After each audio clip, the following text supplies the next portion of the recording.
आज के लेक्चर में हम रेशियो एंड प्रोपोर्शन को देखेंगे। जाहिर सी बात है इतना टाइम नहीं है तो हम सिंपल चीज़ें देखेंगे जो आपको कट ऑफ पास करने में हेल्प करें। तो पहले हम रेशियो को कवर करेंगे एंड देन हम उसके बाद प्रोपोर्शन को कवर करेंगे। अब मैं आपको यहाँ पर जो भी चीज़ें पढ़ा रहा हूँ वो आपकी स्क्रीन पर दिखाई देगा, क्योंकि बोर्ड पर लिखने से काफ़ी टाइम वेस्ट हो रहा है। तो जो भी पॉइंट होगा वह मैं आपको समझा दूंगा। पहली चीज़ आती है रेशो। देखो, अगर हम रेशो की बात करें, रेशो होता है एक किस्म का कंपैरिजन, लेकिन वो कंपैरिजन आपको याद करना है कि हमेशा दो सिमिलर क्वांटिटीज़ के दरमियान ही होगा। अगर आप किसी भी चीज़ का कंपैरिजन करते हो, जाहिर सी बात है रियल लाइफ में भी आप तकरीबन दो सिमिलर चीज़ों का ही कंपैरिजन करते हो। लाइक एक स्टूडेंट दूसरे स्टूडेंट से कितना अच्छा है, एक बंदे की मैथ दूसरे बंदे की मैथ से कितनी अच्छी है, मतलब आप सिमिलर क्वांटिटीज़ दो सेम चीज़ों के दरमियान ही कंपैरिजन करते हो। इसी को ही हम रेशो कहते हैं मैथ्स में। अगर हम रेशो की डेफिनेशन को देखें जो मैंने यहाँ लिखी है, the comparison of two quantities of the same kind or same units is called ratio. Ratio भी आपका एक किस्म का कंपैरिजन है, लेकिन याद रहे कि जिन क्वांटिटीज़ के दरमियान कंपेयर होगा वो हमेशा क्वांटिटीज सेम यूनिट्स में होनी चाहिए, उनका यूनिट सेम होना चाहिए। उसके बाद अगर हम बात करें, this relation gives us how many times one quantity is equal to the other quantity. देखो, ये जो रेशो वाला रिलेशन होता है ना, फॉर एग्जांपल कोई भी एक रेशो लिखा हुआ हो, 1:3 लिखा हुआ है फॉर एग्जांपल। अब ये जो रिलेशन है ना, ये अब डिपेंड करता है कि आपकी ये दोनों चीज़ें कौन सी हैं।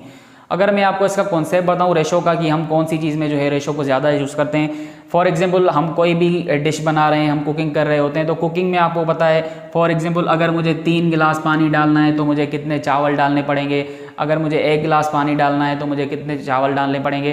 तो वो हम एक रेशो डिसाइड कर रहे होते हैं कि इतनी चीज़ डालने पर मैं उसकी जो अदर क्वांटिटी है वो मैं इतनी डालूंगा। तो ये आप तभी कह रहे हो कि इनका रिलेशन इस तरह बनता है। तो ज़्यादा कॉन्सेप्ट को मत देखो, बस क्वेश्चंस की हद तक के लिए आसानी से समझ लो। उसके बाद the sign use to denote a ratio. Ratio को जो डिनोट करता है सिंबल वो इस टाइप का होता है, मतलब कि आप 2 डॉट लगा दो तो ये होता है आपका रेशो का सिंबल। सही है, इसको मैं मिटा देता हूँ। उसके बाद आपके सामने लिखा है the ratio can be represented in 3 different forms. आप रेशो को कैसे पढ़ सकते हो, कैसे लिख सकते हो? देखो 3 चीज़ें हैं। एक होता है आपके पास A to B सिंपली होता है, आप इसको A to B भी कह सकते हो। दूसरा आपके पास गिवन है A:B, आप इसको कैसे पढ़ते हो? A:B, ये A to B होगा। सही है, A:B, ये A कोई भी फर्स्ट क्वांटिटी, रेशो का सिंबल, B कोई भी सेकंड क्वांटिटी, A:B आप इसको ऐसे पढ़ते हो। या आप रेशो को फ्रैक्शन के फॉर्म में भी लिख सकते हो। ये मैंने आपको चीज़ पहले भी बताई थी, ये जो भी चीज़ें पढ़ रही हैं वो असल में हम एक फ्रैक्शन ही पढ़ रहे हैं। तो आप रेशो को A:B लिखो या A/B लिखो, एक ही बात है। अगर आपसे कहा जाए A/B को रेशो में लिखो तो सिंपली A:B, अगर A:B को फ्रैक्शन के फॉर्म में लिखो तो A/B। तो रेशो भी आपका एक किस्म का फ्रैक्शन ही होता है। उसके बाद आपके सामने गिवन है in the ratio A:B, A and B are called terms of the ratio. Ratio में जो A:B गिवन है, इसका जो A है और B है ये आपके रेशो के टर्म्स होते हैं। सही है, A is called the antecedent और फर्स्ट टर्म। अब ये जो आपके पास कोई भी एक रेशो गिवन होता है ना, फॉर एग्जाम्पल A:B, इस A रेशो को जो फर्स्ट टर्म होता है, या तो आप इसको फर्स्ट टर्म ही कहते हो या आप इसको कहते हो एंटीसीडेंट रेशो की लैंग्वेज में। फर्स्ट टर्म आपका क्या होता है? एंटीसीडेंट, या आप इसको कहो कि ये रेशो का फर्स्ट टर्म है। अगर हम B की बात करें तो ये आपका होता है रेशो का सेकंड टर्म, या आप इसको कहते हो कॉन्सिक्वेंट। इसको मैं लिख देता हूँ, एंटीसीडेंट आप इसको कह सकते हो, और जो सेकेंड टर्म होता है आप इसको कहते हो कॉन्सिक्वेंट। सही है, ये रेशो की लैंग्वेज में हम बात कर रहे होते हैं। अगर एंटीसीडेंट की बात कर रहा है इसका मतलब है फर्स्ट टर्म की बात कर रहा है, अगर कॉन्सिक्वेंट की बात कर रहा है इसका मतलब है सेकेंड टर्म की बात कर रहा है। अच्छा जी, उसके बाद आपके पास क्या गिवन है? Ratio of two quantities equal to antecedent ratio consequent. Simply जैसे आप रेशो को लिखते हो A:B, तो आप इसको लिख सकते हो कि रेशो आपका बराबर होता है एंटीसीडेंट और रेशो कॉन्सिक्वेंट। सही है, अब स्पेलिंग मेरे ख्याल से मिस्टेक हो गई है। तो सिंपली आपका रेशो क्या होता है? एंटीसीडेंट रेशो कॉन्सिक्वेंट, मतलब कि आप ये कह लो कि first term ratio second term A:B। तो A आपका क्या है? एंटीसीडेंट फर्स्ट टर्म, B आपका क्या है? Consequent second term. उसके बाद अगर हम एग्जांपल देखें, the ratio of heights of 2 persons A and B whose heights are 6 feet and 5 feet in 6 feet 5 feet और 6:5, here 6 is the antecedent and 5 is the consequent। For example कोई भी 2 बंदे हैं, A और B, कोई भी 2 बंदे हैं, A की हाइट 6 है और B की हाइट 5 है। सही है, 5 फीट बाद इसकी हाइट है और 6 फीट इसकी हाइट है। आपसे पूछा जाए मुझे इनकी हाइट्स का रेशो बताओ, सिंपली क्या हो जाएगा? 6:5, या आप इसको लिखोगे 6/5। सही है, फॉर एग्जाम्पल कोई भी 2 बंदे हैं, उनकी हाइट एक की है 6 फीट और दूसरे की है 5 फीट। सिंपली फीट लगा दो यहाँ पर यूनिट। देखो दोनों का यूनिट सेम है, सेम यूनिट वाली क्वांटिटीज को कंपेयर कर रहा हूँ। तो आपसे अगर कोई पूछे मुझे इन दोनों का रेशो बताओ तो सिंपली क्या बताओगे 6:5। तो इनकी हाइट का रेशो क्या है 6:5, या आप इसको डिवाइड के फॉर्म में फ्रैक्शन के फॉर्म में लिख सकते हो 6/5। यहाँ पर 6 जो आपका रिप्रेजेंट करता है वो है एंटीसीडेंट या फर्स्ट टर्म, और यहाँ पर ये जो है आपका सेकेंड टर्म या तो कॉन्सिक्वेंट। तो ये बात यहाँ पर यही कर रहा है। कॉन्सेप्ट ऑफ रेशो को छोड़ दो, इतना अभी काम का नहीं है। उसके बाद है प्रॉपर्टीज़ ऑफ रेशो। पहले मैं ये चीज़ें मिटा दूँ, फिर मैं आपको प्रॉपर्टी समझा के जाता हूँ कि रेशो की प्रॉपर्टीज़ कौन कौन सी होती हैं। यहाँ पर आपके पास स्क्रीन पर जो भी आ रहा है इसको थोड़ा सा लिख लो कहीं पर, या फिर स्क्रीनशॉट ले लो तो आपके काम आएगा। प्रॉपर्टीज़ को देख लो। Properties of ratio. Ratio is a pure number and does not have any unit. Ratio को कोई भी नंबर नहीं होता, ये एक प्योर नंबर होता है। फॉर एग्जांपल कोई भी हम दो क्वांटिटीज़ लेते हैं, फॉर एग्जांपल A/B लेते हैं। A की हाइट हम ले लेते हैं 5 फीट और B की हाइट लेते हैं 6 फीट।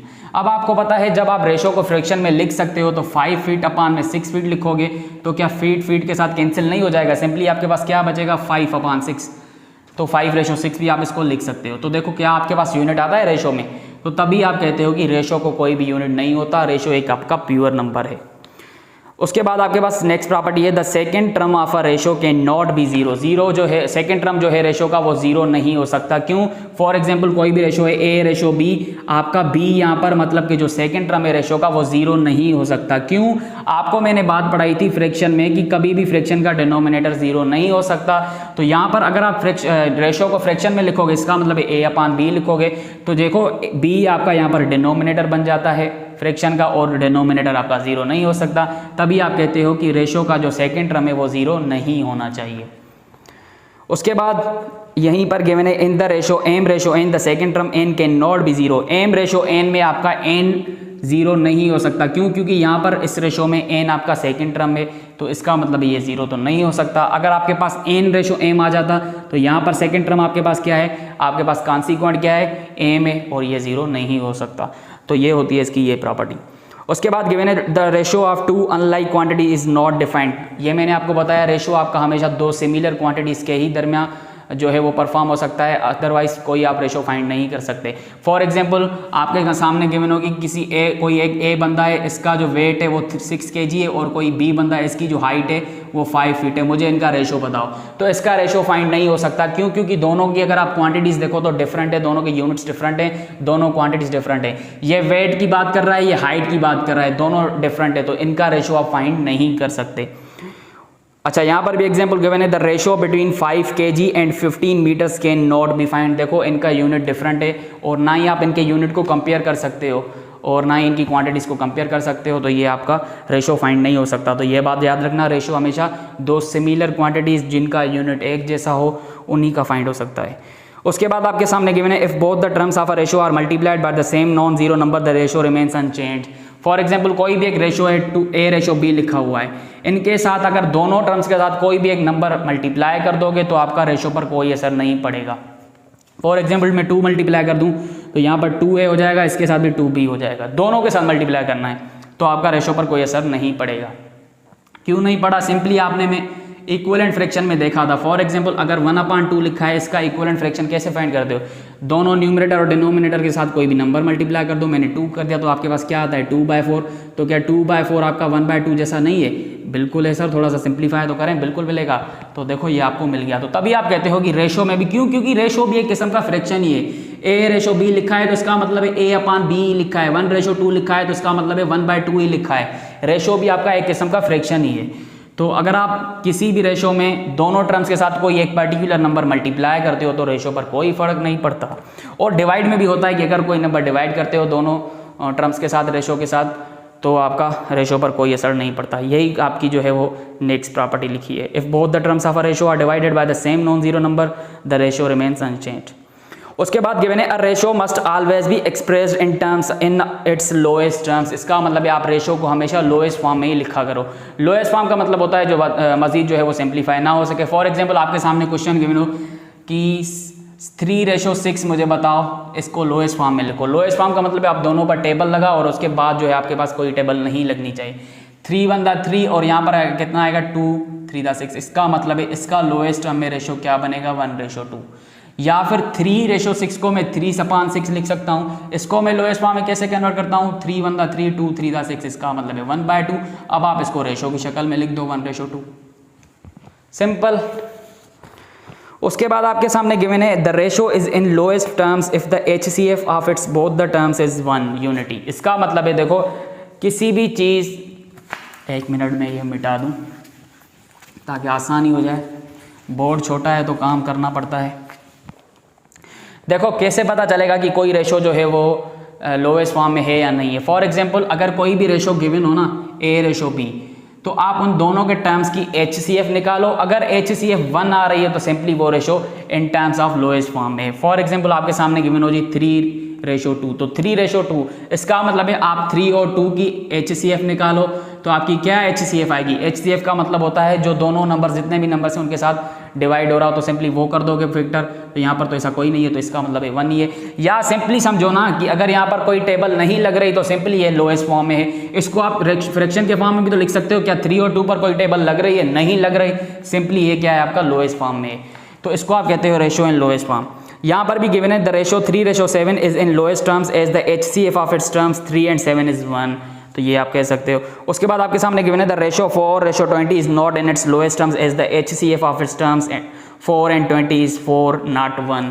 अगर आपके सामने यहाँ पर रेशो गिवन हो 4/20, आपसे कहा जाए बताओ ये लोएस्ट फॉर्म में है या नहीं है, तो देखो कोई टेबल लग रही है, मुझे तो लग रही है 4 1 4 5 4 20, इसका मतलब अब टेबल तो लग रही है, तो ये रेशो लोएस्ट फॉर्म में नहीं है। इसको लोएस्ट फॉर्म में कैसे लेके आया, टेबल लगा दो, तो देखो अब आपके पास क्या आ गया 1/5। 1/5 वाला लोएस्ट फॉर्म में है, बिल्कुल है, तो देखो कोई टेबल सेम नहीं लग रही। अगर यहाँ पर बात करें 4/20, आपको पता करना हो HCF के जरिए कि ये लोएस्ट फॉर्म में है या नहीं, सिंपली इन दोनों की HCF निकालो। तो कोई ऐसी टेबल है जो दोनों पर लग रही है, बिल्कुल सर 4 की टेबल है, 1 4 4 5 4 20। 4 देखो HCF आ रही है, 1 नहीं आ रही। अगर 1 आ रही होती तो ये लोएस्ट फॉर्म में है, अगर 1 नहीं आ रही तो वो लोएस्ट फॉर्म में नहीं है। अब अगर हमने इसको इस फॉर्म में सिंप्लीफाई कर दिया तो 1 और 5 की HCF निकालो, तो देखो कोई ऐसी टेबल है जो दोनों को लग रही है, सिर्फ और सिर्फ 1 की टेबल है, इसका मतलब अब इसकी HCF 1 आ रही है, तो ये वाकई में लोएस्ट फॉर्म में है। तो ये होता है रेशो इन लोएस्ट फॉर्म। उसके बाद आपके सामने एक क्वेश्चन गिवन है, find the ratio of 5 kg ratio 500 g in the simplest form. आपके सामने 5 kg गिवन है और इसका रेशो पूछ रहा है 500 ग्राम्स के साथ। अब देखो इसका यूनिट kg है, इसका यूनिट ग्राम है, ये तो डिफरेंट हो गए, इनको हम कंपेयर कैसे करेंगे। तो आप क्या कर दो, कोशिश करो कि इनका यूनिट सेम हो जाए। आपको पता है kg को मैं ग्राम्स में कन्वर्ट कर सकता हूँ, कैसे करोगे, 1 kg आपका बराबर होता है 1000 ग्राम्स के, सही है। तो 5 kg आपका क्या हो जाएगा, सिंपली 5 को 1000 के साथ मल्टीप्लाई करा दो तो आपके पास कितना आएगा 5000 ग्राम्स। तो इसका मतलब है 5 kg को मैंने कन्वर्ट कर दिया 5000 ग्राम में, और दूसरा आपके पास यहाँ पर रेशो गिवन है 500 ग्राम से। तो अब देखो क्या इनका रेशो फाइंड कर सकते हो, बिल्कुल कर सकते हो, क्यों, क्योंकि दोनों का यूनिट सेम है। कैसे करोगे जी, ग्राम ग्राम के साथ कैंसिल, 0 0 के साथ कैंसिल, 0 0 के साथ कैंसिल, 50/5 आ गया। अब आप इसको मजीद सिंप्लीफाई करो, 5 1 5 10 5 50, इसका मतलब है 10/1 आ जाएगा आपका लोएस्ट फॉर्म। तो हमने इस रेशो को बिल्कुल ही सिंप्लीफाई कर दिया। अगर यूनिट्स डिफरेंट हैं और अगर वो कन्वर्ट हो सकते हैं तो आप उनको करो और एक जैसा यूनिट बनाओ एंड देन आप उनको कंपेयर करो। अब हम टाइप्स ऑफ रेशो को देखते हैं। पहला टाइप आपके पास आता है कंपाउंडेड रेशो का। अब यहाँ पर डेफिनेशन में नहीं पढ़ता, मैं आपको समझा के जाता हूँ और आपके सामने जो स्क्रीन पर लिखा है वही आप खुद पढ़ लो। अब देखो पहला का टाइप है आपके पास कंपाउंडेड रेशो। फॉर एग्जांपल आपके सामने कुछ रेशोज गिवन हो, फॉर एग्जांपल 1/2, 2/3, 4/5, और आपसे कहा जाए मुझे इसका कंपाउंडेड रेशो बताओ। तो आप जो रेशो बनाओगे, इसका मतलब है आप कंपाउंडेड रेशो जो बनाओगे उसका जो एंटीसीडेंट होगा वो आपकी प्रोडक्ट होगी उन सभी रेशो के एंटीसीडेंट्स की जो आपके पास गिवन है, और जो आपका उस नए रेशो का कॉन्सिक्वेंट होगा वो भी एक प्रोडक्ट होगी जो आपके पास गिवन रेशोज हैं उनके कॉन्सिक्वेंट्स की। फॉर एग्जांपल आपके सामने 1/2, 2/3 और 4/5 गिवन है। आपसे कहा जाए मुझे इनका जो है कंपाउंडेड रेशो बताओ, तो आप कैसे बताओगे, आप सिंपली देखोगे उन सभी रेशो का जो एंटीसीडेंट है उसका जो फर्स्ट टर्म है उन सबको आपस में मल्टीप्लाई करोगे। तो 1 2 4 इनको मल्टीप्लाई कर दो और रेशो रख दो सिंपली। अब इनके जो कॉन्सिक्वेंट्स है उनका जो सेकंड टर्म है रेशोज का उन सबको आपस में मल्टीप्लाई कर दो। तो 2 3 5 आपके पास गिवन है, तो सिंपली 2 × 3 × 5। अब आप ये रेशो फाइंड करो, कैसे करोगे, 1 2 और 2 4 8, रेशो 2 3 6 6 5 30, आपके पास आ गया 8/30। इसको आप सिंप्लीफाई कर सकते हो, 4/2 4 2 8, 15 टाइम्स यहाँ पर टेबल लगेगी और टेबल नहीं लग रही तो सिंपली आपके पास 4/15 आ गया कंपाउंडेड रेशो ऑफ 1/2, 2/3, 4/5। सिंपली मैं आपको अगेन डिफाइन कर देता हूँ। आपके सामने जो है वो कुछ रेशोज आ जाएं, लाइक 1:2, 2:3, 4:5, सही है। आपसे कहा जाए मुझे इन रेशोज का कंपाउंडेड रेशो बताओ, तो आप क्या करोगे, जो भी रेशोज गिवन है उनका जो पहला टर्म होता है उनको आपस में मल्टीप्लाई करोगे, एंड देन रेशो रख के जो उनका दूसरा टर्म होता है उनको मल्टीप्लाई कर दोगे और रेशो में रख दोगे। जैसे 1:2, 2:3 और 4:5, इनका एंटीसीडेंट फर्स्ट टर्म कौन सा है, 1, 2, 4, इनको मल्टीप्लाई कर दो, तो मैंने मल्टीप्लाई कर दिया 1, 2 और 4 को। अब आप रेशो रखो, फिर उनका जो कॉन्सिक्वेंट है, जो उनका सेकेंड टर्म है 2, 3, 5, इनको आपस में मल्टीप्लाई कर दो, मैंने मल्टीप्लाई कर दिया। अब जो आपके पास जो नया रेशो आएगा इनकी प्रोडक्ट के बाद, वो होगा आपका कंपाउंडेड रेशियो। तो सिंपली इनको मैंने मल्टीप्लाई किया, आपके पास आया 8:30, थोड़ा सा सिंप्लीफाई कर दो 4:15 आ जाएगा, सही है। ये होता है आपका कंपाउंडेड रेशियो। स्क्रीन पर आ रहा है, आप देख सकते हो। तो ये सिर्फ 2 रेशियोज 3 रेशियोज के लिए नहीं होता, जितने भी रेशियोज गिवन हो और जो आप नया रेशियो बनाओगे, जो आप जो कंपाउंड रेशियो बनाओगे, उनमें क्या करो, जो गिवन रेशियोज हैं उनकी एंटीसीडेंट की प्रोडक्ट ले लो और रेशियो के साथ उनकी कॉन्सिक्वेंट की प्रोडक्ट लिख लो। दूसरा टाइप आपके सामने आता है डुप्लीकेट रेशो। डुप्लीकेट रेशो का मतलब है, फॉर एग्जांपल आपके सामने कोई भी रेशो गिवन हो, आपके सामने गिवन हो 1:5, तो आपसे कहा जाए मुझे इसका डुप्लीकेट रेशो बताओ। सिंपली आप क्या कर दोगे, उन टर्म्स का स्क्वायर कर दो। इसका डुप्लीकेट जो रेशो होगा वो होगा 1² और दूसरे टर्म का स्क्वायर, सिंपली उनको स्क्वायर कर दो। तो इसका स्क्वायर क्या हो जाएगा, 1:25। तो अगर आपसे पूछा जाए कि भाई 1:5 का डुप्लीकेट रेशो बताओ, सिंपली उन रेशो के टर्म्स को स्क्वायर कर दो, सही है। तो ये होता है आपका डुप्लीकेट रेशो। या आप इसकी एक और डेफिनेशन देखो, तो यहाँ पर लिखा हुआ है the compounded ratio of 2 same ratios is called duplicate ratio. The compounded ratio of 2 same ratios, इसका मतलब है अगर आपके पास 2:4 गिवन है और आपसे कहा जाए कि मुझे इसका डुप्लीकेट रेशो बताओ, एक तरीका क्या कि दोनों टर्म्स को क्या कर दो, स्क्वायर कर दो, 2² 4², तो कितना आ जाएगा 4:16। या दूसरी डेफिनेशन के मुताबिक इसका इसी के साथ कंपाउंडेड रेशो निकालो, मतलब जो रेशो गिवन है उसी रेशो गिवन के साथ जो है आप कंपाउंडेड रेशो निकालो। इसका मतलब है कंपाउंडेड रेशो आप 2:4 का 2:4 के साथ ही निकालोगे। कैसे निकालते हो कंपाउंडेड रेशो, अभी अभी पढ़ाया। जो उनके फर्स्ट टर्म है उनको आपस में मल्टीप्लाई कर दो, रेशो रख दो, जो उनके कॉन्सिक्वेंट्स हैं, जो उनके सेकंड टर्म है उनको आपस में मल्टीप्लाई कर दो, तो आपके पास क्या आएगा 4:16। तो देखो अगेन आपके पास सेम आ गया, और इनको आप सिंप्लीफाई कर सकते हो। तो ये होता है आपका डुप्लीकेट रेशो। अच्छा जी, उसके बाद आपके सामने गिवन है सब डुप्लीकेट रेशो। सब डुप्लीकेट रेशो क्या होगा, किसी भी रेशो का स्क्वायर रूट ले लो। फॉर एग्जांपल अगर आपसे कहा जाए A:B का मुझे सब डुप्लीकेट रेशो बताओ, तो आप कहोगे √A/√B, या आप √B कह लो, सही है। तो सिंपली अगर फॉर एग्जांपल आपके सामने गिवन हो जी 16:9 का मुझे सब डुप्लीकेट रेशो बताओ, सब डुप्लीकेट, तो सिंपली आप क्या कर दो, उनके टर्म्स को रूट ले लो, सही है। तो आपके पास क्या आएगा जी 4:3। तो अगर आपसे कहे कि भाई सब डुप्लीकेट रेशो बताओ 16:9 का, तो सिंपली उन दोनों के टर्म्स का रूट ले लो और देन नया रेशो बनाओ 4:3, आपके पास आ जाएगा। अगर आपसे कहे डुप्लीकेट रेशो, तो जो रेशो गिवन है उनके टर्म्स को स्क्वायर कर दो, और अगर आपसे कहे कि सब डुप्लीकेट रेशो, तो जो रेशोज के टर्म्स गिवन है उनको स्क्वायर रूट कर दो, रूट ले लो उनका। तो पहले मैं ये मिटा दूँ ताकि हम आगे बढ़ें। आई होप आपको समझ आ रहा होगा, कमेंट में लाजमी बताया करो कि भाई समझ आ रहा है, क्योंकि जल्दी जल्दी में काम नहीं हो पा रहा। और सबसे बड़ी जो रीज़न होती है वो होती है गर्मी। गर्मी में रिकॉर्ड कर रहे हैं तो दिमाग जो है बड़ी मुश्किल से चल रहा होता है, सही है। तो फीडबैक दिया करो। उसके बाद आपके सामने गिवन है ट्रिप्लीकेट रेशो। ट्रिप्लीकेट रेशो का अगेन मतलब है जो रेशो आपके पास गिवन है, फॉर एग्जांपल A/B गिवन है, तो सिंपली उनका क्यूबिक ले लो हर एक टर्म का, तो क्या हो जाएगा A3/B3। अगर आपके सामने फॉर एग्जांपल गिवन हो 2:3 का मुझे ट्रिप्लीकेट रेशो बताओ, सिंपली क्या करो, उनका क्यूब ले लो, बस ये कर दो आप। 2⁴, 4⁴, इसका मतलब है 2 क्यूब होता है आपके पास 8, और ये क्या हो जाएगा आपके पास 3 का क्यूब क्या होता है 27। अब आप इसको सिंप्लीफाई भी कर सकते हो। कैसे करोगे, आप यहाँ पर कोई टेबल नहीं लग रही, जाहिर सी बात है 8:27 पर, तो सिंपली आपका यही आंसर होगा। तो अगर आपसे कहे 2:3 का ट्रिप्लीकेट रेशो बताओ, 8:27। अब अगर आपसे पूछे सब ट्रिप्लीकेट रेशो, सिंपली क्या कर दो, जो आपके पास रेशो गिवन है, फॉर एग्जांपल M/N का सब ट्रिप्लीकेट रेशो बताओ, दोनों के साथ क्यूब रूट ले लो, सिंपली आपका जो है वो सब ट्रिप्लीकेट रेशो आ जाएगा गिवन रेशो का। डेफिनेशन वगैरह आपकी स्क्रीन पर आ रही है, तो आप वहाँ पर देख लो, सही है। उसके बाद चौथी टाइप आती है रेसिप्रोकल, या आप इसको कहते हो इनवर्स रेशो। अगर आपके सामने रेशो गिवन हो 1:2, आपसे पूछा जाए मुझे इसका इनवर्स रेशो बताओ, तो आप क्या कर दो, जो आपका एंटीसीडेंट है उसको कॉन्सिक्वेंट बनाओ और जो कॉन्सिक्वेंट है उसको एंटीसीडेंट बनाओ, या आप ये कह लो जो फर्स्ट टर्म है उसको दूसरा टर्म बनाओ और जो दूसरा टर्म है उसको फर्स्ट टर्म बनाओ। कैसे करोगे, रेसिप्रोकल रेशो आप 1:2, 2:1 हो जाएगा। देखो फ्रैक्शन को आप हमेशा रिलेट में रखो। 1/2 का फ्रैक्शन क्या बनेगा, 1:2 का फ्रैक्शन क्या बनेगा, 1/2।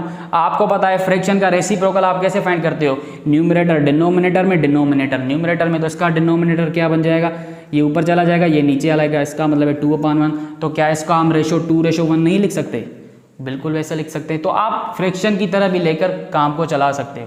तो सिंपली दूसरा तरीका क्या है, जो आपके पास फर्स्ट टर्म है उसको सेकंड बना दो, सेकंड वाले को फर्स्ट बना दो। तो 1:2 का क्या हो जाएगा, रिवर्स रेशो, इनवर्स रेशो 2:1। तो A:B, या फॉर एग्जाम्पल कोई भी एक रेशो है उसका इनवर्स पूछे, सिंपली B:A हो जाएगा, मतलब कि ये फर्स्ट टर्म बन जाएगा और ये आपका सेकेंड टर्म बन जाएगा। अच्छा, वीडियो पार्ट्स में इसलिए बन रही है, लाइट का अगेन बार बार इशू, लाइट आ रही है जा रही है और इस वजह से वीडियो को जो है वो हमें पॉज करके करना पड़ रहा है। उसके बाद आपके सामने गिवन है ratio of equality. Simply ratio of equality आप किसको कहते हो, जिस रेशो का एंटीसीडेंट और कॉन्सिक्वेंट इक्वल आ जाए। सिंपली A:A आ रहा हो या B:B आ रहा हो, मतलब कि रेशो का फर्स्ट टर्म और सेकंड टर्म दोनों इक्वल होना चाहिए, एंटीसीडेंट और कॉन्सिक्वेंट एक जैसे होने चाहिए। तो रेशो ऑफ इक्वलिटी 1:1 हो गया, 2:2 हो गया, 3:3 हो गया। इसका मतलब ये आपके रेशो कौन से हैं, रेशो ऑफ इक्वलिटी, जिनका एंटीसीडेंट और कॉन्सिक्वेंट इक्वल होते हैं। उसके बाद आपके सामने है ratio of inequality. Ratio of inequality का मतलब है जिसका एंटीसीडेंट और कॉन्सिक्वेंट इक्वल ना हो, सिंपली डिफरेंट हो। फॉर एग्जांपल A:B हो गया, B:C हो गया, A:D हो गया। एग्जांपल उस नंबर्स में ले लो, 1:4 हो गया, 2:9 हो गया, 8:15 हो गया। तो इनका एंटीसीडेंट और कॉन्सिक्वेंट इक्वल नहीं है, डिफरेंट है, तो इनको आप कहते हो रेशो ऑफ इनइक्वालिटी। उसके बाद आपके सामने गिवन है रेशो ऑफ लेसर इनइक्वालिटीज। इसका मतलब है अगर किसी भी रेशो का एंटीसीडेंट उसके कॉन्सिक्वेंट से कम है, लेस है, तो वो आपका रेशो क्या है, ratio of lesser inequality. For example ले लेते हैं 2:7। अगर आप देखो तो इस रेशो का एंटीसीडेंट 2 है और कॉन्सिक्वेंट 7 है। तो आपको पता है रेशो ऑफ लेसर इनइक्वालिटी का मतलब होता है एंटीसीडेंट कॉन्सिक्वेंट से कम होना चाहिए, लेस होना चाहिए। तो ये रेशो आपका क्या है, रेशो ऑफ लेसर इनइक्वालिटी। अगर एक और टाइप होता है, यहाँ पर लिखा होगा रेशो ऑफ ग्रेटर इनइक्वालिटीज। अब अगर एंटीसीडेंट कॉन्सिक्वेंट से बड़ा हो जाए तो इसका मतलब है रेशो ऑफ ग्रेटर इनइक्वालिटीज। अगर यही रेशो ऐसे लिखा होता 7:2, तो ये रेशो क्या बन जाता, रेशो ऑफ ग्रेटर इनइक्वालिटीज। क्यों, क्योंकि इसका एंटीसीडेंट कॉन्सिक्वेंट से बड़ा है। फॉर एग्जाम्पल आपके सामने रेशो लिखा हुआ हो जी 3:5:4। आपसे पूछे कि बताओ ये कौन सा रेशो है, रेशो ऑफ लेसर इनइक्वालिटीज या ग्रेटर इनइक्वालिटी। पहले तो आप ये देखो कि ये रेशो कौन सा है, रेशो ऑफ इक्वालिटी है या इनइक्वालिटी है। देखो इक्वालिटी तो नहीं हो सकता क्योंकि दोनों जो है वो सेम होने चाहिए तभी इक्वालिटी होगा। तो ये रेशो ऑफ इनइक्वालिटी है, इसका मतलब है एंटीसीडेंट और कॉन्सिक्वेंट डिफरेंट है, तो ये आपका रेशो ऑफ इनइक्वालिटी तो है। अब ये लेसर इनइक्वालिटी है या ग्रेटर इनइक्वालिटी है। अगर एंटीसीडेंट कॉन्सिक्वेंट से बड़ा है तो ग्रेटर इनइक्वालिटी, अगर एंटीसीडेंट कॉन्सिक्वेंट से छोटा है तो लेसर इनइक्वालिटी। तो यहाँ पर एंटीसीडेंट मतलब कि फर्स्ट टर्म कॉन्सिक्वेंट से छोटा है, इसका मतलब ये आपका लेसर इनइक्वालिटी है, सही है। अगर यही कोई और रेशो ले लेते हैं 7:3 ले लेते हैं यहाँ पर, अब ये आपका लेसर इनइक्वालिटी है या ग्रेटर इनइक्वालिटी है।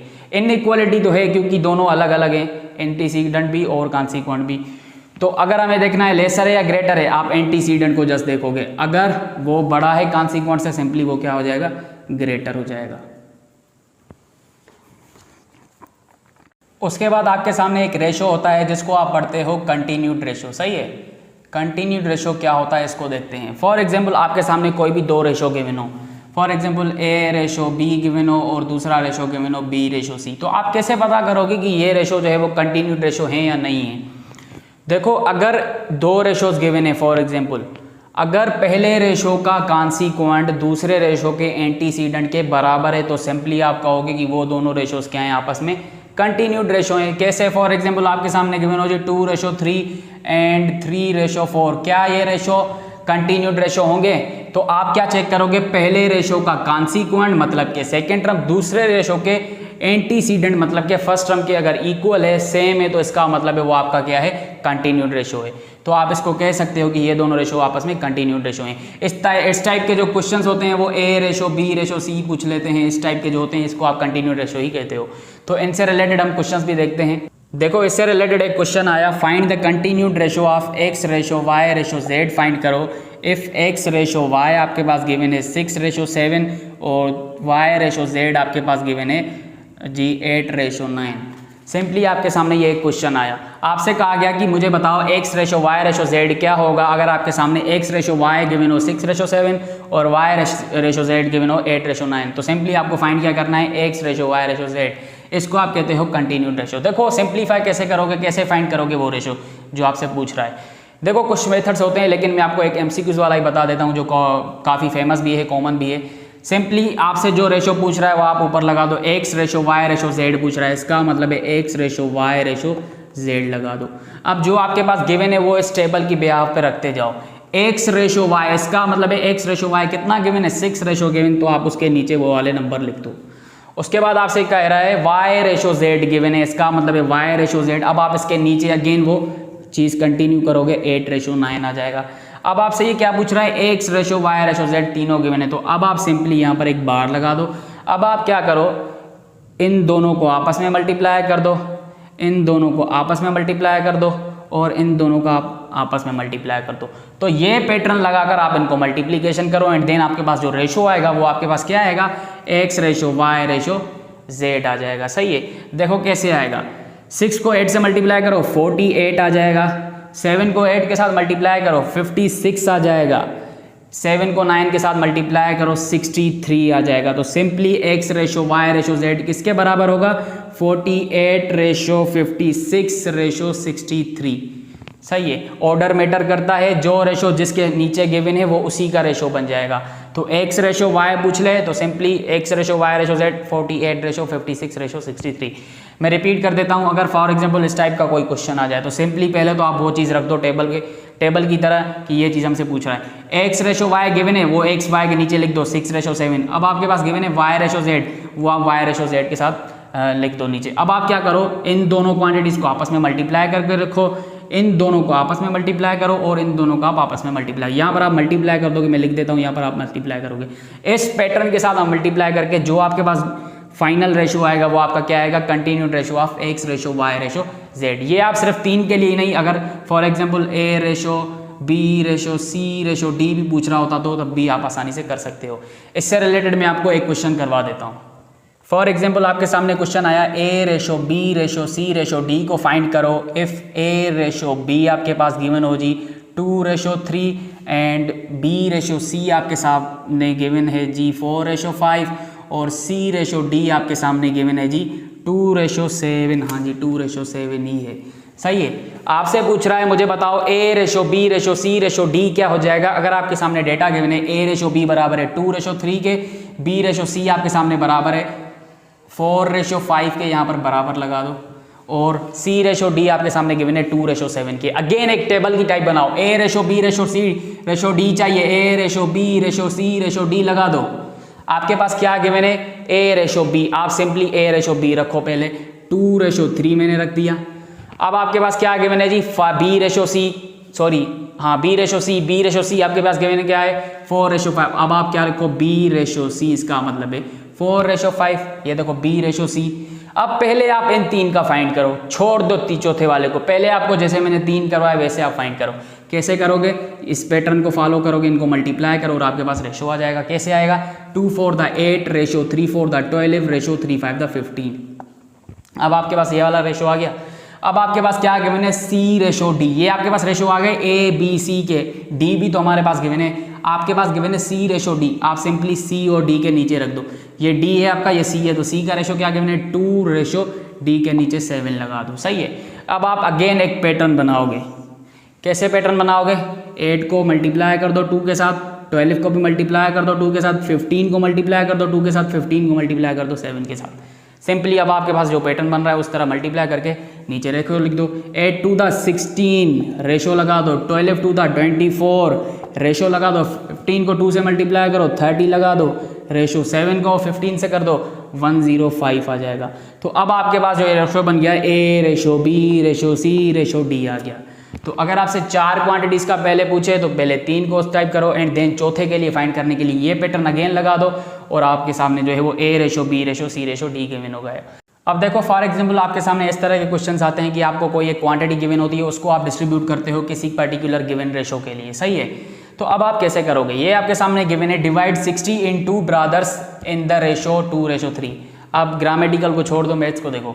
आपको कह रहा है कि 60 रुपीज़ आपके पास गिवन है, इसको 2 ब्रदर्स के दरमियान हमें डिस्ट्रीब्यूट करना है, किस रेशो में, 2:3 में। फॉर एग्जाम्पल हम इस रेशो वाले को A नाम दे देते हैं और इसको B नाम दे देते हैं, ठीक है। अब हमें देखना है कि A ब्रदर जो मतलब कि A बंदा है उसको कितना मिलेगा और B बंदे को कितना मिलेगा 60 रुपीज़ में से। तो सिंपली आप क्या करोगे, फॉर एग्जांपल अगर मुझे A चाहिए, सही है, A का हिस्सा चाहिए, तो आप क्या करो, न्यूमरेटर में वो नंबर लिखो जो आपको चाहिए और डिनोमिनेटर में जो सम है, जो टोटल है रेशोज़ का, उनका सम कर दो, A + B कर दो फॉर एग्जाम्पल। क्यों? क्योंकि अभी आपके पास सिर्फ और सिर्फ 2 रेशोज़ गिवन है, और मल्टीप्लाई कर दो उस नंबर के साथ जिस क्वांटिटी में आप वो डिवाइड कर रहे हो, सही है। तो ये आपका हिस्सा बन जाएगा। अब मिसाल तौर मुझे A का हिस्सा चाहिए, A कितना मिलेगा 60 में से, तो सिंपली A कितना गिवन है 2, टोटल रेशो का सम क्या हो जाएगा 2 + 3, इसका मतलब है 5 हो जाएगा। 2 + 3 रख दो, मल्टीप्लाई कर दो, 60 गिवन है, इसको हमें डिवाइड करना है, तो ये कितना आ जाएगा 2/5 मल्टीप्लाई बाय 60,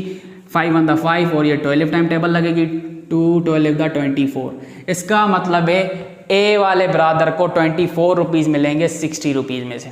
अगर हमें दूसरा पार्ट चाहिए, सिंपली अगेन फॉर एग्जांपल दूसरे वाले का चाहिए, तो अगेन न्यूमरेटर में जिसका चाहिए वो लिख दो, सम ऑफ रेशोज़ कर दो और मल्टीप्लाई कर दो उस नंबर के साथ जो आपके पास क्वांटिटी गिवन है। तो कितना गिवन है B/3 में सम कर दो, 5 आ रहा है, मल्टीप्लाई बाय 60, अगेन ये टेबल लगेगी 12 टाइम, 3 12 36।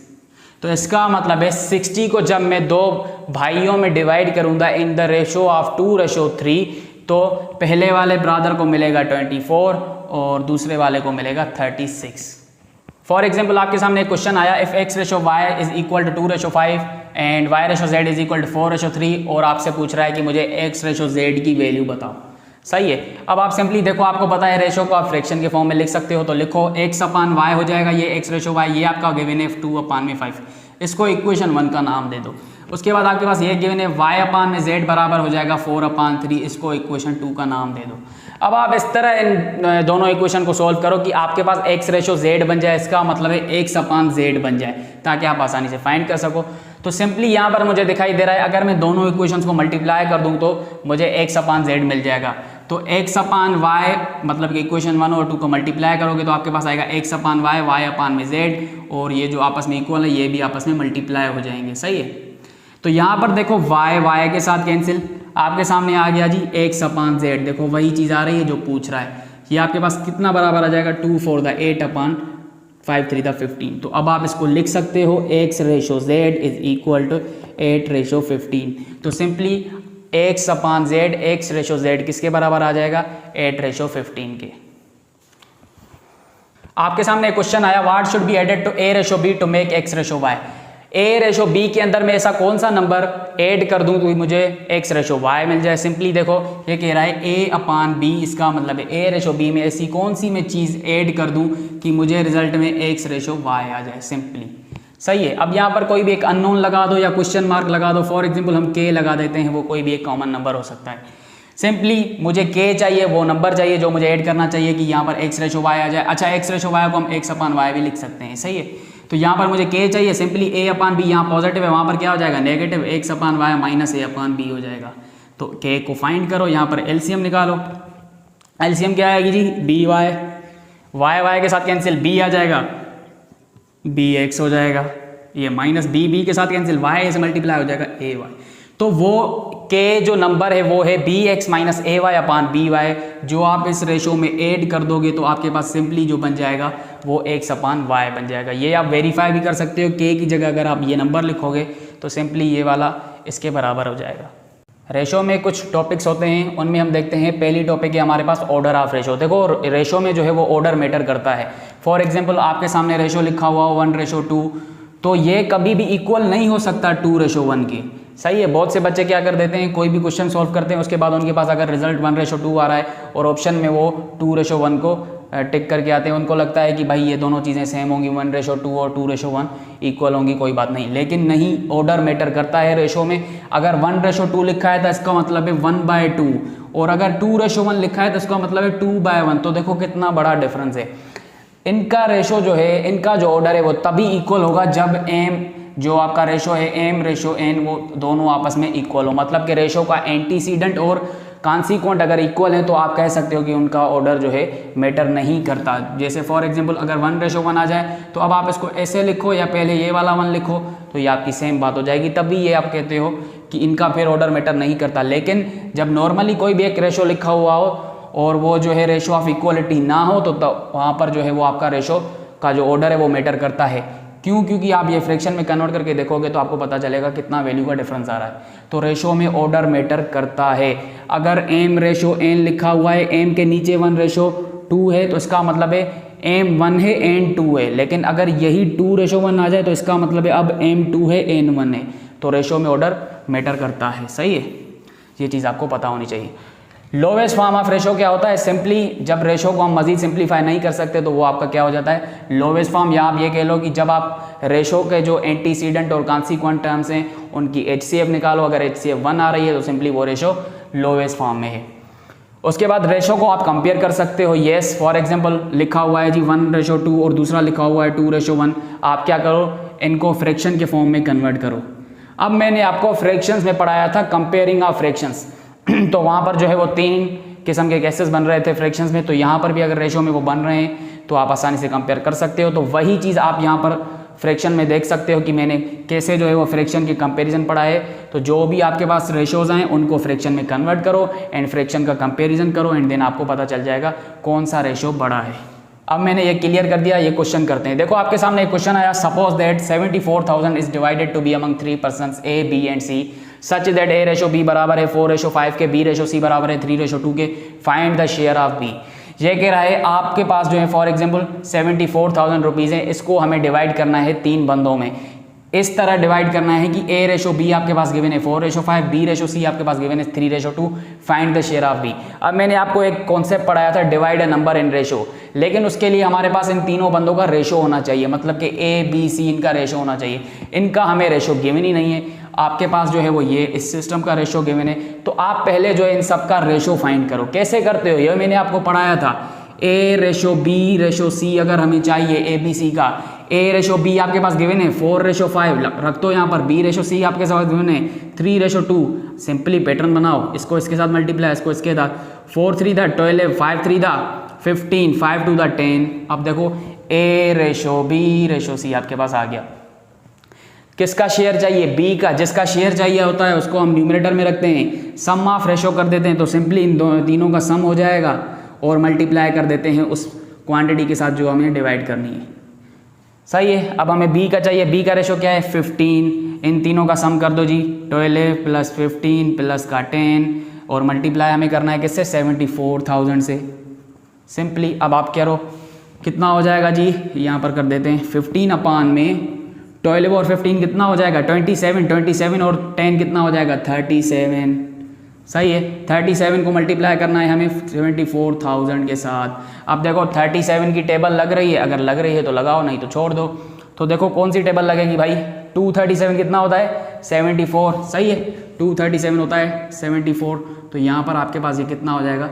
2000 को मल्टीप्लाई करो 15 के साथ तो आपके पास कितना आ जाएगा? 30,000 आ जाएगा। सही है। तो इसका मतलब है B को जो है वो 74,000 में से 30,000 रुपए का शेयर मिलेगा। आपके सामने ये क्वेश्चन आया, आपसे पूछा जा रहा था A:B:C बताओ, जबकि 1/3A = 1/4B = 1/5C। अब आप A:B:C कैसे बताओगे? सिंपली पहले तो आप क्या करो, इन सभी रेशो जो आपके पास सभी क्वांटिटीज गिवन है इन सबको आप क्या करो, किसी एक कांस्टेंट नंबर के इक्वल ले लो। फॉर एग्जांपल मैंने उसके K के बराबर ले लिया। अब आप 1 बाय 1 उसको K के इक्वल रखो। कैसे रखोगे? 1/3A को इक्वल रखो K के, एंड देन 1/4B को इक्वल रखो K के, एंड 1/5C को इक्वल रखो K के। सही है। अब आप यहाँ पर क्या चाहिए आपको? A:B:C चाहिए। तो आप सिंपली क्या करो, A को एक जगह रख दो और बाकी सबको दूसरी साइड कर दो। तो सिंपली ये क्या हो जाएगा? A = 3 इसके साथ डिवाइड हो रहा है, वहाँ पर क्या हो जाएगा? मल्टीप्लाई ए हो रहा है 3 के, फिर यहाँ पर बी कैसे आएगा, सिंपली 4 यहाँ पर डिवाइड हो रहा है, वहाँ पर क्या हो जाएगा मल्टीप्लाई 4 के आ जाएगा बी, सी आपके पास क्या आ जाएगा 5 के। सही है। अब के तो कोई भी एक्स कांस्टेंट नंबर है, इसको छोड़ दो। तो ये क्या मतलब है, ए आपका 3 रेशो बी आपका क्या आ रहा है 4, सी आपका क्या आ रहा है 5। तो इसका मतलब है ए रेशो बी रेशो सी आपके पास क्या आ जाएगा 3 रेशो 4 रेशो 5। तो इस टाइप का एक क्वेश्चन आया था, तो मैंने सोचा कि आपको करवा दूँ, तो ये आप इस मेथड से करोगे। देखो आपके सामने एक क्वेश्चन आया, a minus 3b is equal to 9b minus का 7a, then a upon b आपका क्या होगा। a रेशो b में पूछा गया, मतलब कि a अपान b आपका क्या होगा। सिंपली आप क्या करो, a को इधर ले जाओ, b को वहाँ ले जाओ, a प्लस का 7a हो जाएगा, यहाँ पर क्या हो जाएगा 9b और प्लस का 3b हो जाएगा। Simply 8a is equal to 12b हो जाएगा। अब b यहाँ पर मल्टीप्लाई हो रहा है, यहाँ पर क्या हो जाएगा डिवाइड हो जाएगा, 8a अपान में b इज इक्वल टू 12। सही है। अब 8 इसके साथ मल्टीप्लाई हो रहा है, वहाँ पर क्या हो जाएगा डिवाइड हो जाएगा सिंपली। सही है। तो यहाँ पर से वो 8, अच्छा यहाँ पर वो कर देना हम, a अपान में b यहाँ पर हो जाएगा, 8 मल्टीप्लाई हो रहा था, यहाँ पर डिवाइड हो जाएगा। सही है। तो सिंपली क्या हो जाएगा, a अपान में b बराबर आ रहा है 12 अपान 8। आप इसको a रेशो b भी कह सकते हो, इसका मतलब है 12 रेशो 8। कोई टेबल लगा दो, 3 4 द 12, 2 4 द 8, इसका मतलब है 3 रेशो 2 आपका आ रहा है a अपान में b। अब प्रोपोर्शन को देखते हैं। प्रोपोर्शन का मतलब होता है when 2 ratios are equal to each other is called proportion. देखो जब 2 रेशोज आपस में इक्वल हो जाएं तो हम कहते हैं कि वो दोनों रेशोज आपस में क्या हैं प्रोपोर्शन में हैं, तो आप उसको कहते हो प्रोपोर्शन। अब प्रोपोर्शन को लिखने का तरीका क्या है, या तो इक्वल लगा दो 2 रेशोज के दरमियान, या आप जो है वो डबल रेशो लगा दो। इसका मतलब है ये इस तरह का जो है डॉट्स लगा दो, तो आप क्या कहते हो, ये आपके प्रोपोर्शन की साइन है। सही है। ये मैंने यहाँ पर लिखी है। तो फॉर एग्जांपल 2 रेशोज हैं, a रेशो b और दूसरा है c रेशो d। अगर ये इक्वल हो जाए तो इसका मतलब ये आपका क्या बन गया प्रोपोर्शन। तभी मैंने लिखा है a ratio b is equal to c ratio d, या फिर ये प्रोपोर्शन की सिंबल यूज कर सकते हो, a ratio b proportional to c ratio d। तो प्रोपोर्शन आप इस तरह से भी लिख सकते हो या इक्वल भी लगा सकते हो। सही है। अच्छा, अब जो ये आपका प्रोपोर्शन का पैटर्न होता है, इसमें आप a b c इसको कहते हो first term, second term, third term, fourth term, या आप इसको कहते हो first proportional, second proportional, third proportional और फोर्थ प्रोपोर्शनल। अब एक चीज़ याद रखना, आपके पास जो बाहर वाले टर्म्स होते हैं ना प्रोपोर्शन में, मतलब आप ये कह लो पहला टर्म और चौथा टर्म, इनको आप कहते हो स्ट्रीम्स, एक्सट्रीम्स। सही है। जो पहला टर्म होता है और फोर्थ टर्म होता है प्रोपोर्शन में, उनको आप क्या कहते हो एक्सट्रीम्स। और जो आपके पास दूसरा टर्म होता है और तीसरा टर्म होता है, उनको आप कहते हो मीन्स। तो ये चीज़ आपको याद रखनी है और आपको पता भी होगी। अच्छा, एक और लॉ होता है इसमें, वो क्या होता है, प्रोडक्ट ऑफ मीन्स बराबर होता है प्रोडक्ट ऑफ एक्सट्रीम के साथ। इसका मतलब है प्रोडक्ट ऑफ मीन्स, मीन्स हमारे पास कौन से होते हैं बी और सी, मतलब कि सेकंड और थर्ड टर्म। तो देखो प्रोडक्ट ऑफ मीन्स इसका मतलब है आप लगा दो बी सी, चलो ये मैंने उल्टा लिख दिया लेकिन है एक ही बात, ये मैं ऐसे लिख देता हूँ। सही है। प्रोडक्ट ऑफ मीन्स बराबर होता है product of streams. Product of means क्या हो जाएगी बी इंटू सी, तो मैंने बी सी रख दिया। प्रोडक्ट ऑफ एक्सट्रीम्स इसका मतलब है पहला और चौथा टर्म ए डी, तो मैंने रख दिया प्रोडक्ट ऑफ एक्सट्रीम की जगह ए डी। तो ये लॉ आपको हमेशा याद रखना है, ये आपको काम आएगा और काफ़ी क्वेश्चन ऐसे होते रहते हैं। तो प्रोडक्ट ऑफ मीन्स बराबर होता है प्रोडक्ट ऑफ एक्सट्रीम्स। मीन्स कौन से होते हैं सेकेंड और थर्ड टर्म्स, और एक्सट्रीम कौन से होते हैं फर्स्ट और फोर्थ टर्म। देखो फॉर एग्जांपल आपसे पूछा जाए 7:4 प्रोपोर्शन 7:x, मुझे x की वैल्यू बताओ। अब आपको पता है प्रोडक्ट ऑफ एक्सट्रीम्स बराबर होता है प्रोडक्ट ऑफ मीन्स के, इसका मतलब ये एक्सट्रीम्स मीन्स की प्रोडक्ट के बराबर हो जाएंगे। तो सिंपली आप इनको मल्टीप्लाई कर दो, 7 को मल्टीप्लाई कर दो x के साथ, प्रोपोर्शन की जगह पर आप जो है वो इक्वल भी रख सकते हो या प्रोपोर्शन का साइन रखो, और मीन्स की प्रोडक्ट आपस में इक्वल होती है, ये मैंने आपको लॉ पढ़ाया। तो 4 को मल्टीप्लाई कर दो 7 के साथ, ये कितना हो जाएगा 7x इज इक्वल टू 4 7 28, 7 1 7 4 7 28। इसका मतलब है x की वैल्यू क्या हो जाएगी 4। तो प्रोडक्ट ऑफ मीन्स और प्रोडक्ट ऑफ एक्सट्रीम्स को आपस में बराबर रखकर आप ये सोल्व कर सकते हो। मीन्स क्या होता है सेकंड और थर्ड टर्म, और एक्सट्रीम क्या होता है फर्स्ट और फोर्थ टर्म इन प्रोपोर्शन। देखो प्रोपोर्शन के टाइप्स होते हैं दो, एक होता है डायरेक्ट प्रोपोर्शन और दूसरा होता है इनवर्स प्रोपोर्शन। डायरेक्ट प्रोपोर्शन वो होता है जैसे आपने डायरेक्ट वेरिएशन और इनवर्स वेरिएशन में पढ़ा। डायरेक्ट प्रोपोर्शन का मतलब होता है अगर एक क्वांटिटी इंक्रीज हो रही है तो दूसरी भी इंक्रीज हो जाएगी, अगर एक डिक्रीज हो रही है तो दूसरी भी क्या हो जाएगी डिक्रीज हो जाएगी। इनवर्स प्रोपोर्शन का मतलब होता है अगर एक क्वांटिटी इंक्रीज हो रही है तो दूसरी क्या हो जाएगी डिक्रीज हो जाएगी, और अगर एक डिक्रीज हो रही है तो दूसरी क्या हो जाएगी इंक्रीज हो जाएगी। तो ये सेम डेफिनेशन हैं और आप वो वाला मेथड यूज करके भी इनके क्वेश्चन सोल्व कर सकते हो। अब देखो डायरेक्ट प्रोपोर्शन से रिलेटेड एक हमारे पास एग्जाम्पल है, a man irons 2 shirts in 10 minutes, then how many shirts he will iron in 60 minutes. अब आप देखो MCQs के लिए आप जो है वो सेंस को यूज़ करके वो जो एरो वाला मेथड फेमस है वो करते हो। A man iron 2 shirts in 10 minutes, यहाँ पर बात हो रही है शर्ट्स की और बात हो रही है टाइम की, सही है। अब ये कह रहा है अगर 10 मिनट में ये 2 शर्ट्स करता है तो बताओ कितनी शर्ट्स 60 मिनट्स में करेगा, सही है। अब आप यहाँ पर एक चीज़ याद रखना, अगर 10 मिनट में 2 शर्ट्स कर रहा है और ये अब अपना टाइम बढ़ा रहा है, जाहिर सी बात है 60 ज़्यादा होता है 10 से, इसका मतलब है पहले 10 मिनट, अब ये 60 मिनट प्रेस कर रहा है। अब ये अगर टाइम बढ़ा रहा है तो जाहिर सी बात है शर्ट्स भी तो ज़्यादा आयरन करेगा, खाली आयरन खोल के थोड़ी रख देगा। अगर 10 मिनट में 2 शर्ट्स कर रहा है और ये अपना टाइम बढ़ा रहा है तो जाहिर सी बात है ज़्यादा शर्ट्स प्रेस करेगा। तो अब आप एरो कैसे लगाओगे, देखो ये आपके हाथ में, आप कैसे एरो लगाते हो, आपके माइंड में है कि आप कैसे बनाते हो, सेंस क्या बनाते हो। अब फॉर एग्जाम्पल मैं क्या सेंस बनाऊंगा कि ये जो टाइम है ये इंक्रीज़ कर रहा है तो जाहिर सी बात है शर्ट्स भी क्या हो जाएंगी, इंक्रीज़ हो जाएंगी, सही है। ये मैंने अपने माइंड से एरो लगा दिया। अब जैसे मैंने एरो लगा दिया उसी एरो की तरह आप जो है वो फ्रैक्शन बनाओगे। देखो इसको मैंने ए से एरो लगाया तो सिंपली इसको 2/x कर दो, सही है, और इक्वल में रख दो। इसको भी मैंने ए से एरो लगाया तो सिंपली 10/60 लग दो। अच्छा एक चीज़ याद रखना, अगर एरो सेम डायरेक्शन में जा रहे हैं ना सभी क्वांटिटीज़ का, इसका मतलब है वो डायरेक्ट प्रोपोर्शन में है, सही है। और आप जिस तरह एरो लगाओगे तो उसी तरह आप उनको फ्रैक्शन में रखोगे। सिंपली अब बाय क्रॉस करा दो तो ये कितना हो जाएगा, 10x इज इक्वल टू 120, ये 0 कैंसिल, इसका मतलब है x इज इक्वल टू 12। तो ये बंदा 60 मिनट्स में 12 शर्ट्स को आयरन करेगा। देखो a project can be done by 150 workers in 40 days but project manager brought 30 more workers after 16 days, in how many days will the remaining work will be finished. देखो ये कह रहा है कोई भी एक प्रोजेक्ट है जो 150 बंदे मिलकर 40 दिन में कर सकते थे, बट मैनेजर ने क्या कर दिया, 30 बंदे और लेके आया वो 16 दिन के काम के बाद। तो अब ये पूछ रहा है कि रिमेनिंग वर्क कितने दिनों में पूरा हो जाएगा। देखो कोई भी एक प्रोजेक्ट था उसमें जो है वो 150 पीपल जो है वो काम कर रहे थे 40 डेज में, सही है। मैनेजर ने क्या कर दिया, 16 दिन के काम के बाद, अब देखो 16 दिन इसका मतलब है काम हो चुका है, तो जाहिर सी बात है रिमेनिंग कितना काम रह चुका होगा, कितने दिनों के लिए रह चुका होगा, जाहिर सी बात है 24 दिनों के लिए। देखो ये कह रहा है 40 दिन में उस काम को पूरा होना था, लेकिन 40 दिन में से जब उन्होंने 16 घंटे काम कर लिए तो ये मैनेजर 30 बंदे और लेके आया। इसका मतलब है 150 लोग 16 दिन काम कर चुके हैं, जाहिर सी बात है अब उनको रिमेनिंग काम कितने दिनों का रहता था, 24 दिनों का। अब ये कह रहा है कि 30 बंदे उसने और ऐड कर दिए 16 दिनों बाद, तो बताओ अब ये रिमेनिंग वर्क कितने दिनों में करेंगे।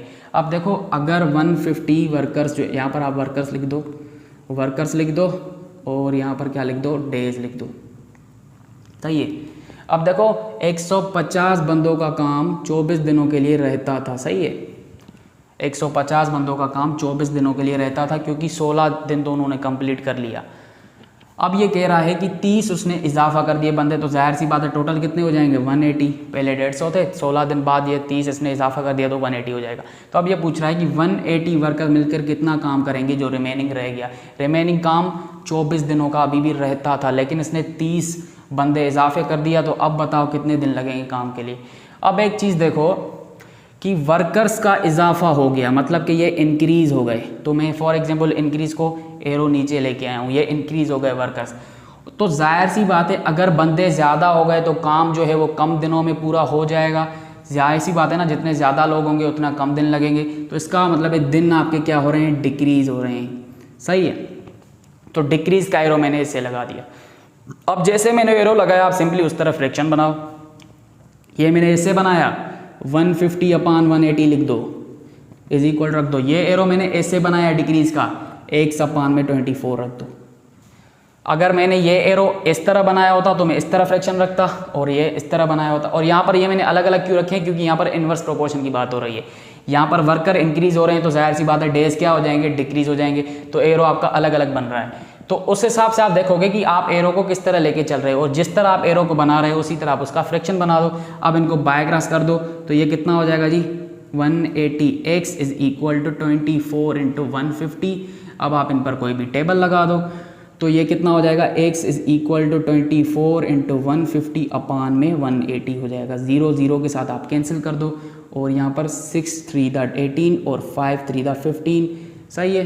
और 1 6 6 4 6 24, तो इसका मतलब है 4 × 5 कर दो, 20 दिन लगेंगे अब हमें मज़ीद 180 लोगों को ये काम पूरा करने में, सही है। ये मैं आपको एक बार समझा देता हूँ। A project can be done by 150 workers in 40 days. देखो कोई भी एक काम था जो 150 लोग 40 दिन में पूरा कर सकते थे, लेकिन 16 दिन के काम करने के बाद वो मैनेजर 30 लोगों को और दफ़ा लेके आया, मतलब कि 30 लोग उसने ज़्यादा बढ़ा दिए उन 150 की कंपनी में। तो अब ये पूछ रहा है अगर मैंने 30 बंदे बढ़ा दिए तो अब बताओ जो रिमेनिंग काम है वो मेरा कितने दिनों में पूरा हो जाएगा। देखो 16 जो है दिन वो काम कर चुके, तो सिंपली 40 में से 16 का तो वो काम कर चुके ना, इसका मतलब है रिमेनिंग अभी भी 24 दिनों का काम रहता है। तो इसका मतलब है 150 वर्कर्स को 24 दिनों का अभी भी काम करना है। लेकिन उस मैनेजर ने क्या कर दिया, 30 बंदों का इजाफा कर दिया, तो 180 मैंने लिख दिया, 30 बंदे ज़्यादा हो गए। तो पूछ रहा है अब अगर मैंने 180 कर दिया मिसाल कर तौर, 30 मैंने इजाफा कर दिया, तो अब बताओ काम जो है वो कितने दिनों में हो जाएगा। तो एक चीज़ इंक्रीज़ हो रही है, दूसरी चीज़ डिक्रीज़ हो रही है, तो आप एरो उस हिसाब से बनाओगे। मैंने इंक्रीज़ का एरो ऐसे लिया है और डिक्रीज़ का एरो ऐसे लिया है। आप चाहे तो इंक्रीज़ का एरो ऊपर लेके से आ सकते थे और डिक्रीज़ का एरो नीचे लेके जा सकते थे। तो जिस तरह आपने एरो लिया होगा उसी तरह आप फ्रैक्शंस बनाओगे एंड देन जो अननोन क्वांटिटी होगी उसको फाइंड करोगे। प्रोपोर्शन में कुछ ये चीज़ें पूछी जाती हैं तो मैं आपको ये भी बता दूं। अगर आपसे पूछा जा रहा है फाइंड फोर्थ प्रोपोर्शनल ऑफ 7, 10, 21, तो आप कैसे बनाओगे। सिंपली आपको पता है प्रोपोर्शन में कितने टर्म्स होते हैं, 4 टर्म्स होते हैं, A/B=C/D। तो पहले टर्म को आप कहते हो first proportional, second proportional, third proportional और फोर्थ प्रोपोर्शनल। अभी आपसे पूछ रहा है फोर्थ प्रोपोर्शनल, तो आप कैसे बनाओगे। सिंपली क्या करोगे, बारी बारी उन सबको रेशोज में रखो, प्रोपोर्शन के स्ट्रक्चर को फॉलो करो और जो क्वांटिटी नहीं बच रही उसको आप एक्स लगा दो, अननोन लगा दो। तो आपको अगर कहा जाए फोर्थ प्रोपोर्शनल, तो आपके पास जो भी क्वेश्चन गिवन है उनको प्रोपोर्शन के स्ट्रक्चर में बारी बाय बारी रखते जाओ और जो एंड में रिजल्ट नहीं बच रहा, इसका मतलब है कोई चौथा टर्म या तीसरा टर्म नहीं आ रहा, जाहिर सी बात है फोर्थ प्रोपोर्शनल पूछ रहा है तो फोर्थ टर्म नहीं होगा, तो आप वहाँ पर जो है वो एक्स लगा दो, अननोन लगा दो, आपके पास क्या आ जाएगा फोर्थ प्रोपोर्शनल। अब आप इसको सॉल्व कैसे करोगे, product of extreme is equal to product of mean. Simply इन दोनों की प्रोडक्ट और इन दोनों की प्रोडक्ट को इक्वल रख देना, आपके पास जो है वो आंसर आ जाएगा। कैसे करोगे, 10 को मल्टीप्लाई करो 21 के साथ, इज इक्वल में रखो 7 को x के साथ, तो ये आपके पास आ जाएगा जी 210 इज इक्वल टू 7x और 1 7 7 3 7, इसका मतलब है x की वैल्यू यहाँ पर क्या आ जाएगी जी 30 आ जाएगी। सही है। अब देखो अगर आपसे पूछे find third proportional of 4 and 6, तो आप सिंपली कैसे रखोगे, अगेन एक प्रोपोर्शन बनाओ, पहला टर्म पहली जगह रखो, दूसरा टर्म दूसरी जगह रखो। अब इक्वल के बाद जो आपके पास दूसरा टर्म है उसको दूसरे रेशो का पहला टर्म बना दो और आप रिमेनिंग रेशो का जो दूसरा टर्म होता है उसको x लगा दो। अगर बात की जाए find third proportional of 4 and 6, तो आप क्या करो 4 एंड 6 पहले तो ये वाला रेशो बनाओ एंड देन जो आपके पास सेकंड नंबर गिवन हो वो दूसरे रेशो का पहला टर्म बना दो एंड देन जो दूसरा टर्म होगा उसको आप अननोन लगा दो। तो इस तरह आप क्या फाइंड करोगे, find third proportional of 4 and 6। Again product of laws is product of means is equal to product of extreme वाला लॉ लगाओगे। सिंपली कैसे होगा, इन दोनों का आपस में मल्टीप्लाई, इन दोनों का आपस में multiply, 6 6 36 is equal to 4x हो जाएगा, 4 और ये इसका मतलब x की वैल्यू यहाँ पर क्या आ जाएगी जी 9 आ जाएगी। इस तरह आप क्या करोगे third proportional of 4 and 6। Method देख लो, आपको MCQ ही तो सॉल्व करना है, अभी कॉन्सेप्ट वगैरह ये सब चीज़ें छोड़ दो। अब अगर आपसे पूछा जाए find mean proportional of and 4 and 9, अब मैंने आपको बताया मीन कौन सा होता है प्रोपोर्शन में, A/B is equal to C/D, ये वाले दो टर्म्स मीन पूछ रहा है, इसका मतलब है आपकी मीन अननोन है, तो आप सिंपली इन दोनों को अननोन बना दो। 4 एंड 9 ये आखिर में रख दो और आपसे मीन पूछ रहा है तो सिंपली मीन की जगह आप कोई भी दो अननोन लगा दो। जाहिर सी बात है एक ही वाला लगाओगे लेकिन दोनों जगह लगाओगे, क्यों, क्योंकि दोनों को हम मीन कह रहे होते हैं। सही है, मीन्स कह रहे होते हैं। तो अगर आपसे कहे find mean proportional of 4 and 9 या कोई भी दो नंबर्स दे दे, तो जो दो नंबर्स है वो उनको पहले वाला और आखिर वाले में लगा दो और बीच में मीन को अननोन कर दो, तो आप इस तरह से जो है रिलेशन बनाओगे। तो अब ये क्या होगा, अगेन प्रोडक्ट ऑफ मीन इनको is equal to product of स्मीन, ये कितना हो जाएगा 36 is equal to x square हो जाएगा, स्क्वायर यहाँ पर आ जाएगा √66 इज इक्वल टू x, इसका मतलब है आपके पास 6 वैल्यू आ जाएगी। सही है। प्रोपोर्शन में एक छोटा सा टॉपिक होता है कंटिन्यूड प्रोपोर्शन। देखो कंटिन्यूड प्रोपोर्शन क्या होता है, ये मैंने आपको रेशो में पढ़ाया था, वो डिफरेंट होता है, ये कंटिन्यूड प्रोपोर्शन की बात हो रही है यहाँ पर। देखो कंटिन्यूड प्रोपोर्शन में क्या होता है कि आपके पास जो प्रोपोर्शन बनाया हुआ है, अगर पहले और दूसरे टर्म का रेशो जो है वो बराबर आ रहा है दूसरे और तीसरे टर्म का रेशो, तो आप कहोगे कि वो प्रोपोर्शन आपका क्या है, कंटिन्यूड प्रोपोर्शन है। फॉर एग्जांपल अब 4 क्वांटिटीज आ रही हैं, देखो अगर 3 क्वांटिटीज आ जाएं तो आप उसका कंटिन्यूड प्रोपोर्शन कैसे बनाओगे। फॉर एग्जांपल A, B और C का कंटिन्यूड प्रोपोर्शन कैसे बनाओगे, सिंपली क्या कर दोगे A/B और प्रोपोर्शन बना दोगे B/C के। तो पहले दो रेशोज बराबर आ रहे हैं आपके पास दूसरे और तीसरे रेशो के, तो आप ये कह सकते हो कि फर्स्ट टर्म और सेकंड टर्म का रेशो अगर इक्वल आ रहा है सेकंड टर्म और थर्ड टर्म के रेशो के, तो इसका मतलब है वो आपका प्रोपोर्शन क्या हो जाएगा, कंटिन्यूड प्रोपोर्शन। अब अगर 4 क्वांटिटीज़ आ जाएं, अब आपको इसका कंटिन्यूड प्रोपोर्शन बनाना है, तो आप सिंपली क्या करो, पहले इन दोनों का रेशो लो, फिर आप इन दोनों का रेशो लो, फिर आप इन दोनों का रेशो लो और सबको इक्वल में रख दो, क्योंकि प्रोपोर्शन की बात हो रही है। तो आप इक्वल रखो या फिर आप प्रोपोर्शन का साइन रखो, तो बात एक ही हो जाएगी। तो इस तरह जो है आप कंटिन्यूड प्रोपोर्शन बनाओगे। और आप इनको फ्रैक्शन में भी लिख सकते हो। इसका फ्रैक्शन कैसे बनेगा, A/B इक्वल हो जाएगा B/C के, सही है। और इसका भी बना सकते हो A/B is equal to B/C is equal to C/D, तो आप इस तरह बना सकते हो। कंटिन्यूड प्रोपोर्शन से रिलेटेड एक क्वेश्चन आया, m 2 10 and n are in continued proportion, find m and n। ये कह रहा है ये चारों टर्म्स जो है वो कंटिन्यूड प्रोपोर्शन में है, तो मुझे बताओ m और n की वैल्यू क्या होगी।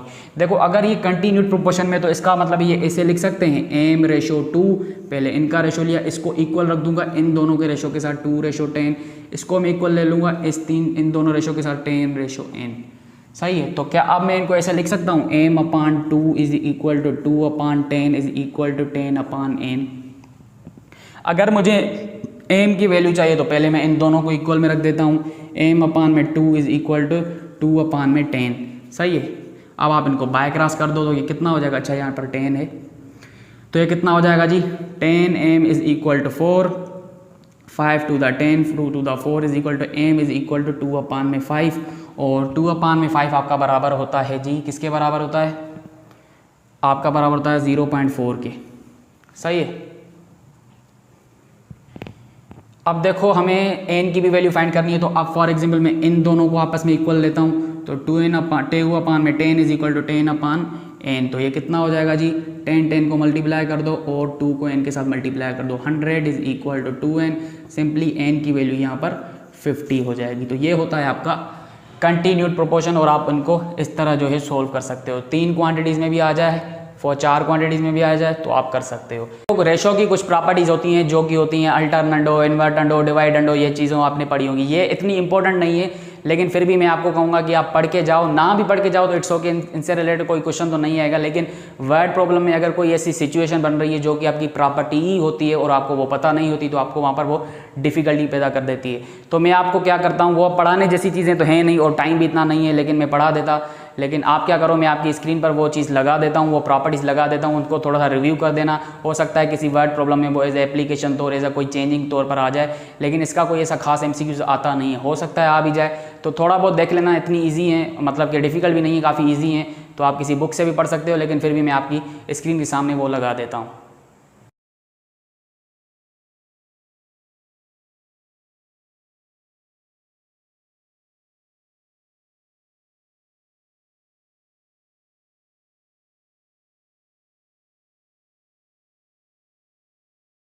Of the number of games a team won to the number of games a team lost is 4/3. If the team won 12 games and each game played ended in either a win or loss, how many times they play? देखो कह रहा है कोई भी एक team है जिसका जो रेशो है विनिंग टू लॉस वो है 4/3, सही है। कोई भी एक टीम है, हाँ 4/3, कोई भी एक टीम है उसका जो विनिंग टू लॉस रेशो है वो 4/3 है। अब उसकी जो विनिंग गेम्स हैं वो 12 हैं, सही है। तो ये पूछ रहा है टोटल गेम्स उसने कितनी खेली, सही है। अब आपको पता है टोटल के लिए हमारे पास पता होना चाहिए कितनी गेम्स जो है उसने जीती हैं और कितनी जो है वो हारी हैं। और ये एक और बात कर रहा है, कोई भी गेम का यहाँ पर टाई वगैरह नहीं हुआ। यहाँ पर कुछ लोग बोलेंगे ना, हो सकता है कोई गेम टाई हुआ हो, तो यहाँ पर लिखा है कि टाई नहीं हुआ, इधर जो है वो विनिंग केस में आई है या फिर आपकी लॉसिंग केस में आई है। अच्छा, अब देखो आपको मैंने एक यूनिटरी मेथड पढ़ाया था, आपको पता है विन टू लॉस रेशो कितना गिवन है 4/3, सही है, मतलब कि 4/3। अब आपको विनिंग गेम्स का नंबर पता है 12, लॉसिंग गेम्स का आपको चाहिए टोटल के लिए, तो बाय क्रॉस मल्टीप्लाई कर दो unitary method, 36 is equal to 4x हो जाएगा, यहाँ पर कितना आ जाएगा 9। इसका मतलब है 9 गेम्स वो टीम हार चुकी है। अब टोटल चाहिए तो विनिंग प्लस लॉसिंग, इसका मतलब है 21 गेम्स वो टीम खेल चुकी है।